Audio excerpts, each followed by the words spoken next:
It's been a while since I actually sat down and, edited a full video. Hi. And whatever, I'm bored. Hello. Fuck me. Hello, everyone. How's it going? This is Call Me Cairo, and today we're going to be revisiting someone I've talked about before, and that is Six Snipes. Now, you might accuse me of trying to milk Six Snipes for drama, and I'm here to tell you, no, not at all. I just make videos on whatever the hell I feel like. And today I want to go over a specific part in Six Snipes' newest video about the update, about his rant on the new shotgun they're adding, the KSG. Now, if you played Black Ops 2, this thing might give you instant PTSD, but it's one of the newest guns that's being added to Insurgency Sandstorm, and quite frankly, I'm glad about it. Mainly just because I wanted new shotguns. But Six Snipes, he had an awful lot to say about this gun being added, so let's just quit stalling again. Sure, it's a shotgun, which is technically qualified to be what the community voted for in the poll they created at the end of last year. However, when you hear shotgun, you probably think of a plethora of different legendary models, pump action, gas operated, mag fed, or other, that at the very least hold some sort of fame with both the gaming and gun community in general. The KSG is none of these.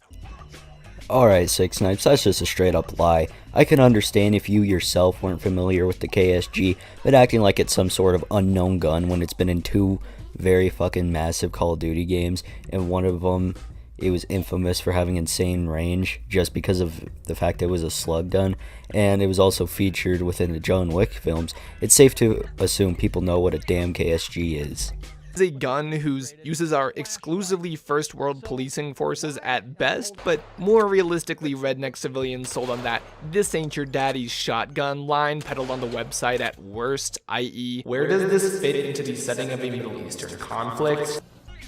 Alright, Six Snipes, I see you, and I raise you, where the fuck does the QTS-11 fit within a Middle Eastern conflict? A gun that is exclusively used by Chinese Marines.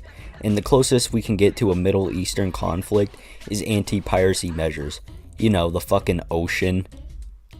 Like, I don't know, that's pretty far from the desert.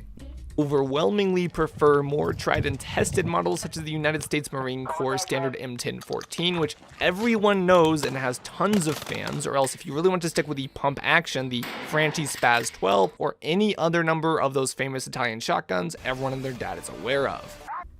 The Spaz, I can't agree there is an argument to be made, but the M1014 would be an absolute balancing nightmare. Like, the only realistic thing I could see them doing to balance that gun is making the recoil super high like the LMGs, but at that point, why not just use the pump action shotguns?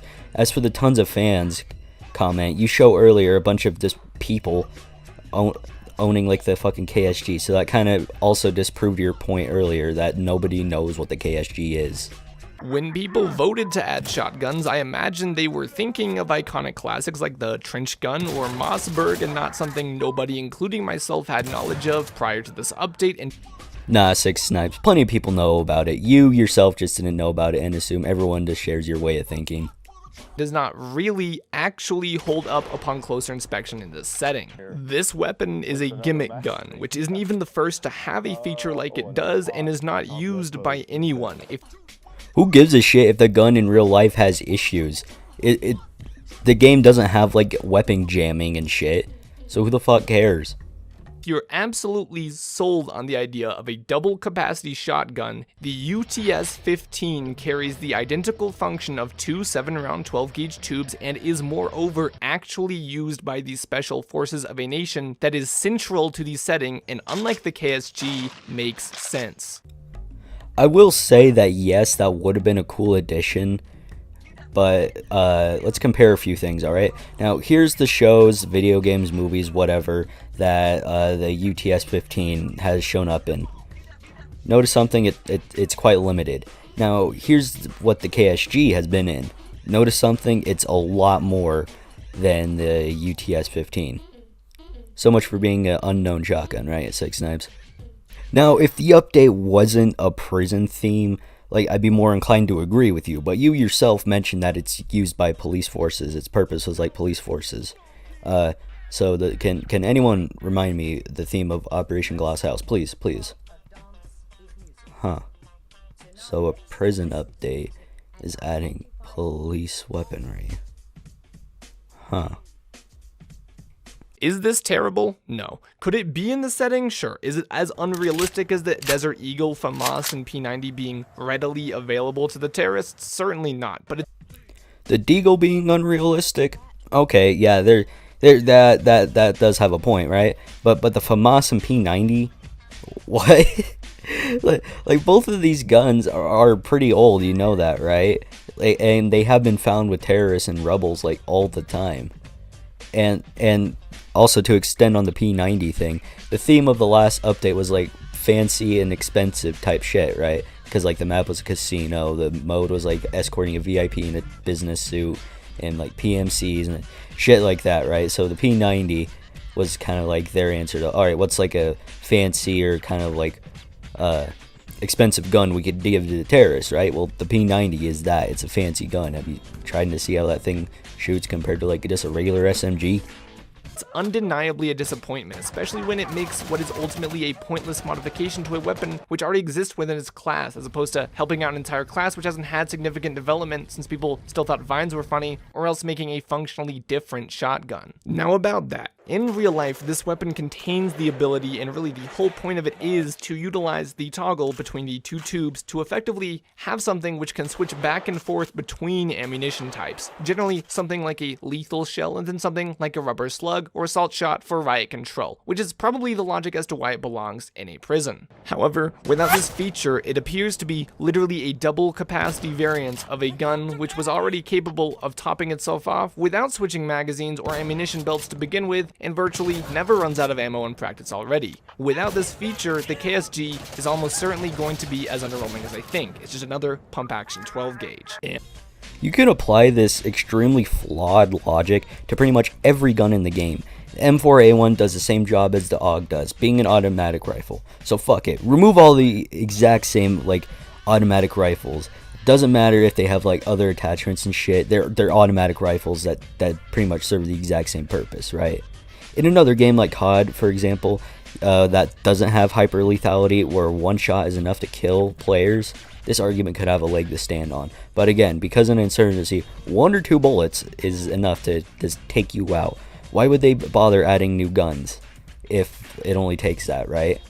Perhaps it's just the fact that people like to use different weapons. And again, the KSG, you can already tell its purpose by having a higher ammo capacity compared to every other shotgun in the game. I don't care if you can just like quote unquote never run out of ammo. That's just a dumb argument. Like why have extended mags, huh? Just learn to conserve ammo. Like, dude, it's a stupid fucking argument. Some people just use more bullets. Now, it doesn't take much thinking to realize the amount of shitty arguments Snipes uses in this video to explain why the KSG is like a bad addition. You just have to think like longer than a minute at most before the arguments he presents just fall apart. Like, one of the very few things that he mentioned like at the beginning of the rant is like why isn't there more gunner weapons, which completely I agree with. The gunner class definitely needs some love. Fuck, I think I even ratioed Insurgency's Twitter account by saying like something about that. But yeah, it's just an extremely fucking flawed rant, and like I'm expecting in his gun guide he's just gonna be crying about it some more. And hey, Snipes, if you're watching, you can make a response to this, dude. I honestly don't care. I can honestly make like a fucking bingo sheet of exactly the type of counter arguments you're gonna make, including doing like a full minute just going through my content as a dog whistle for your audience to go dislike my shit like it just happened with your last video. So yeah, you can do that again, dude. I honestly don't care. Give me more clicks. Sorry I took like a long break from making like an actual video. I just have a lot on my plate, you know, just a lot of shit. Finals and stuff like that are coming up, and just there hasn't really been like any good drama. Like what am I gonna cover? The Quantum TV shit? Like what exactly am I gonna say that has not been said? He needs to be kicked off of YouTube. Everyone knows he needs to be kicked off of YouTube. Fuck that guy. But yeah, I get I do plan on making a couple more videos during the summer. I want to try and get one of my projects done that I've been working on. It's either going to be that Blame Truth thing or the Dying Light thing. It just depends on what comes first, and who knows, maybe this other video that Sony Vegas just refuses to fucking render for some reason, maybe that'll come out very soon. It's all done, it just needs to fucking render, but Sony Vegas is a shit software and it won't let me. So yeah, anyway guys, this has been Call Me Cairo, and remember, I tried. Ella hace todo por seducirme.